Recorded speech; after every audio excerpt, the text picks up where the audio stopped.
दिल्ली शराब घोटाला मामले में आज राउज एवेन्यू अदालत ने बड़ा फैसला सुनाते हुए पूर्व मुख्यमंत्री अरविंद केजरीवाल और पूर्व उप मुख्यमंत्री मनीष सिसोदिया को आरोप मुक्त कर दिया है। ये इस वक्त की बड़ी खबर है। अदालत ने कहा है कि सीबीआई की चार्जशीट में ना तो पर्याप्त सबूत है, ना ही गवाहों के बयान आरोपों को साबित करने में कामयाब होते हैं। अदालत ने जांच एजेंसी को फटकार लगाते हुए कहा कि आरोप कथानक अधिक, सबूत कम थे और केजरीवाल को बिना किसी ठोस सबूत और सामग्री के आरोपी बनाया गया था। यह मामला 2022 में शुरू हुआ था, जब दिल्ली की आबकारी नीति में कथित अनियमितताओं की शिकायत पर सीबीआई है कि ये देश खूब तरक्की करे, लेकिन इन लोगों ने अपने सत्ता के लालच में पिछले इतने सालों से हमारे ऊपर झूठी एलिगेशंस लगाई, हमारे को तड़पाया, हमारे को अरविंद जी को, उनके साथियों को जेल में भेजा, बहुत कष्ट दिया। लेकिन मुझे विश्वास था कि ईश्वर हमारा साथ देंगे, सच की जीत होगी। मैं अपने उन साथियों का भी धन्यवाद देना चाहूंगी जो इस समय में हमारे साथ रहे। सबका बहुत बहुत धन्यवाद, शुक्रिया। सुनीता जी, आरोप ये लगा था कि भ्रष्टाचार का मामला है और पूरा चुनाव उसी मुद्दे पर लड़ा गया था और सिटिंग मुख्यमंत्री थे जब उनको जेल भेजा गया। आप लोग ही न्याय दीजिए, बताइए कि किसका भ्रष्टाचार था, सत्ता के लालच का भ्रष्टाचार था या इस सबके बीच में एक और देखिए मनीष सिसोदिया जी भी बड़े हुए हैं कि अभी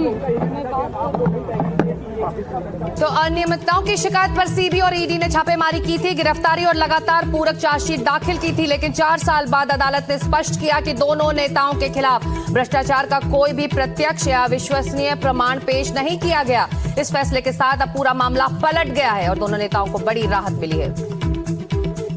और हमने सुना कुछ देर पहले अरविंद केजरीवाल की पत्नी है सुनीता केजरीवाल, उन्होंने इस बड़े फैसले का स्वागत किया और कहा कि जिस गलत आरोपों के तहत उनके पति को फंसाया गया था, उप मुख्यमंत्री मनीष सिसोदिया को फंसाया गया था, अब ये पूरा मामला सामने है। भावुक कर देने वाली तस्वीरें हैं। अरविंद केजरीवाल अदालत के इस फैसले के बाद अपने परिवार के बीच सीधे पहुंचे।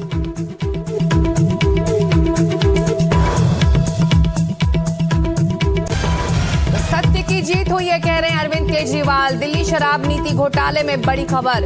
दिल्ली की राउज एवेन्यू कोर्ट ने अरविंद केजरीवाल, मनीष सिसोदिया समेत 23 आरोपियों को सबूतों के अभाव में बरी कर दिया है और साथ ही जांच एजेंसी यानी कि सीबीआई को फटकार लगाते हुए कहा है कि सीबीआई के आरोप में कोई दम नहीं था।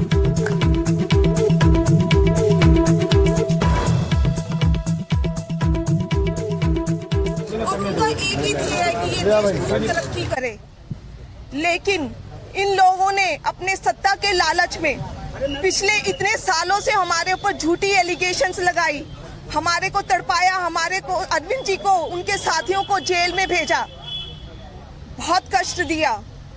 लेकिन मुझे विश्वास था कि ईश्वर हमारा साथ देंगे, सच की जीत होगी। मैं अपने उन साथियों का भी धन्यवाद देना चाहूंगी जो इस समय में हमारे साथ रहे। सबका बहुत बहुत धन्यवाद, शुक्रिया। सुनीता जी, आरोप ये लगा था कि भ्रष्टाचार का मामला है और पूरा चुनाव उसी मुद्दे पर लड़ा गया था और सिटिंग मुख्यमंत्री थे जब उनको जेल भेजा गया। आप लोग ही न्याय दीजिए, बताइए कि किसका भ्रष्टाचार था, सत्ता के लालच का भ्रष्टाचार था या